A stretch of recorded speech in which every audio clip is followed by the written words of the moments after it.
Então, para as questões 57 e 59, a gente tem aqui um texto que eu vou ler e que trata da formação do português.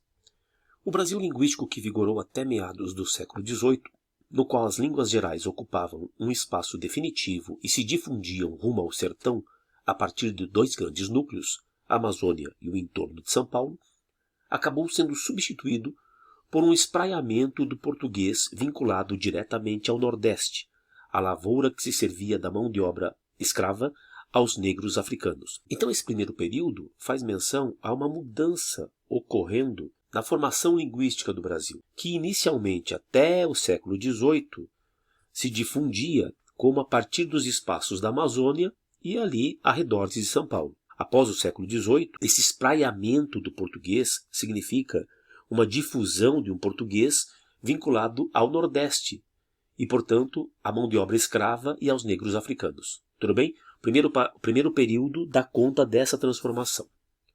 Nessa situação, fica nítido que eles teriam, os negros africanos, sido a linha de frente da real lusitanização do território, ou seja, as coisas próprias da colonização portuguesa. Ao mesmo tempo que iam transformando a língua aprendida numa coisa efetivamente nova, depois levada para outros pontos do país à medida que os ciclos econômicos se sucediam, cada um com seu centro num ponto diferente do território. Se é para pensarmos no português brasileiro como algo que se encontra num caldeirão, aquela grande miscelânea de referências, é preciso reconhecer quanto o conteúdo desse caldeirão teve que ser mexido e remexido para produzir nossa atual paisagem linguística. E é preciso reconhecer também que os primeiros e mais importantes desses movimentos foram determinados pela grande massa de falantes africanos que iam carregando e modificando essa língua durante todo o processo, refundado e recaracterizado por eles. Apesar das adversidades, foi a língua falada por negros e mestiços que dominou o Brasil. Somos um país que fala português como fruto direto dessa presença negra. Talvez caiba deixar de lado por um momento a bela ideia da última flor do Lácio. Última flor do Lácio é uma metáfora criada por Olavo Bilac para se referir à língua portuguesa, como se fosse a última língua derivada do latim, do Lácio. O português brasileiro foi um broto africano, flor de Luanda. A questão 57 é uma questão de interpretação. Considerando as informações apresentadas no texto, assinale a alternativa correta. O século XVIII marcou-se no Brasil pela propagação das línguas gerais desde a Amazônia e em torno de São Paulo até o sertão e o Nordeste. Veja que o que está em jogo aqui não é propriamente uma menção à propagação das línguas gerais, porque a propagação das línguas gerais se dá até o século XVIII. Depois, a partir daí, você vai ter uma real configuração daquilo que viria a ser o português por conta da ação linguística dos negros africanos.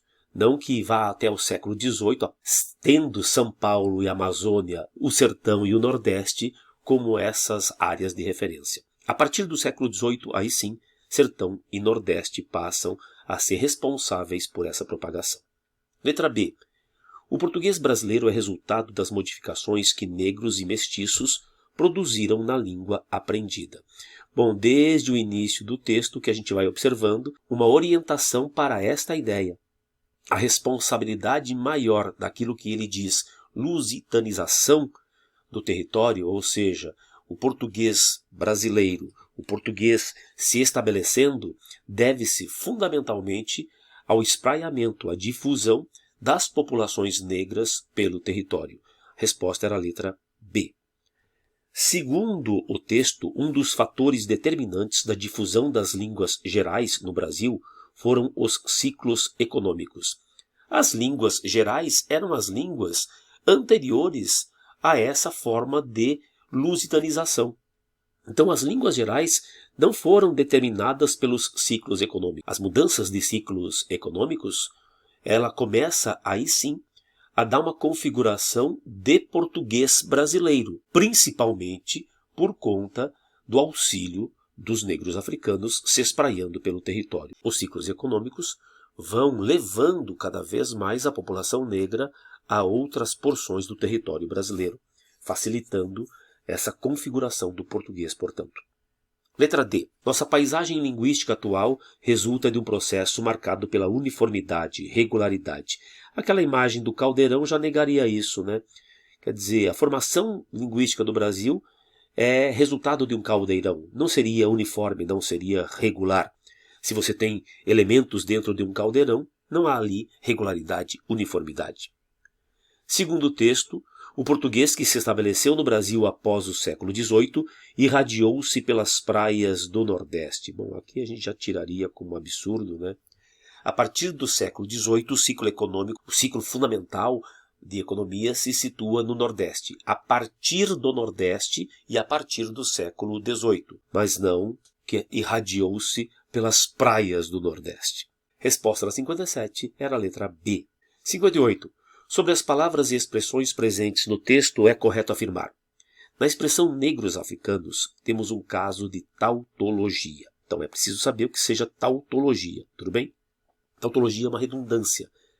É aquela estrutura de raciocínio que leva do início ao final ao mesmo ponto, portanto, uma redundância. Na verdade, não há uma tautologia, não há redundância em negros africanos por um motivo simples. Negros não precisam necessariamente ser africanos e africanos também não são necessariamente negros. Não é uma redundância. O vocábulo coisa, no segmento uma coisa inteiramente nova, tem a ver com a natureza incorpórea da língua. Incorpóreo é o que não pode ser absorvido, o que não pode ser sentido, o que já nega a percepção de o que seja a língua. Essa coisa inteiramente nova era materialmente verificada. Havia uma maneira de falar, uma maneira de se expressar, que era sentida, que era apreendida pelas pessoas que usavam daquela língua que estava em transformação. B. Errada. C. A figura do caldeirão justifica-se no texto pela capacidade de transformação da língua. Lógico, né? Veja, você tinha um caldeirão, ele cita ali a ideia de caldeirão, e é esse caldeirão com os seus movimentos que vai dar uma forma à língua, vai plasmar a língua, que seria o português brasileiro, com uma imensa, profunda contribuição dos negros africanos. No segmento à medida que os ciclos econômicos se sucediam, o vocábulo sucediam pode ser substituído, sem prejuízo do sentido básico do texto, por obtinham sucesso. Veja, aqui é uma questão de léxico, né? Troca. Não, né? Suceder é seguir um ao outro. Então vem um, depois em seguida um outro. Não que isto signifique necessariamente obter sucesso. Você pode ter os ciclos se sucedendo e um fracassar, outro ter um melhor desempenho, outro ter sucesso. Mas não é a mesma coisa. Letra D fora. Na alternativa E você tem o mesmo tipo de questão da alternativa D, né? Uma questão de léxico pela substituição. No segmento as línguas gerais ocupavam um espaço definitivo e se difundiam, o vocábulo difundiam pode ser substituído, sem prejuízo do sentido básico do texto, por misturavam. Não. Difundir é espalhar-se, disseminar-se, e não mesclar-se, misturar-se. Resposta, letra C. E aí chegamos à questão 59, terceira questão desse texto. A respeito das expressões última flor do lácio e broto africano, flor de Luanda, é correto afirmar que, no finalzinho do texto, a gente vê que ele diz assim: deveríamos deixar de lado aquela ideia de que nós somos a última flor do lácio com o português brasileiro. Muito mais do que a última flor do lácio, a gente precisa olhar para o português e reconhecê-lo como um broto africano, flor de Luanda, capital de Angola.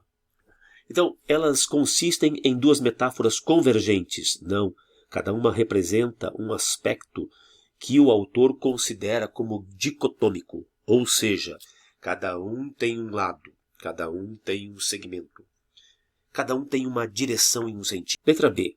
Expressam a deslegitimação pelo autor das raízes latinas do português brasileiro. Não, o erro está aqui, né? Ele não está negando de maneira alguma isso. O que ele está dizendo é assim: a gente poderia olhar com mais atenção para as nossas raízes também africanas. Então a gente poderia minimizar um pouco, mas não que ele deslegitime. Ele não seria, inclusive, louco de fazer isso, porque o português nasce do latim. Letra C. Enfatizam a precedência da origem africana em relação à origem portuguesa. Não, ele não está destacando aqui, querendo mostrar que a as marcas do africano tiveram precedência em relação à nossa origem portuguesa. O que ele diz é: a contribuição dos africanos, dos negros africanos, ajudou a sedimentar, a consolidar aquilo que seria a marca do português, mas não que enfatize essa precedência como se fosse dar um valor absoluto à ação dos africanos no Brasil. Letra D. Relativizam a ênfase da influência do latim para a influência africana na formação do português brasileiro. Por que a resposta é essa aqui? É justamente porque aquilo que foi explicado na letra B ajuda a entender. A gente tem uma concepção de que o português é fruto unicamente do latim.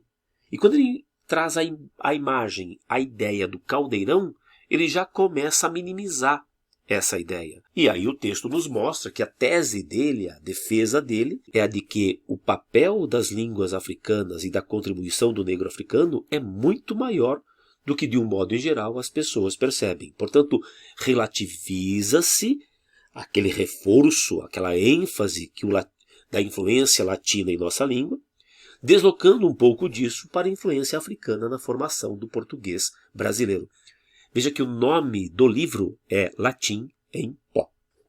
Referem-se, respectivamente, às influências mais tardias e às influências mais recentes da língua portuguesa no português brasileiro. Sob certo ponto de vista, há uma conexão da última flor do Lácio com uma referência mais antiga e broto africano Flor de Luanda como uma influência mais recente. Porém, dentro do contexto onde elas aparecem, não há dúvida de que ele está fazendo ali uma espécie de comparação pendendo para a influência africana. Então a letra E vai no sentido correto, mas ela não engloba precisamente aquilo que a questão queria dentro do contexto. Questão 59, letra D.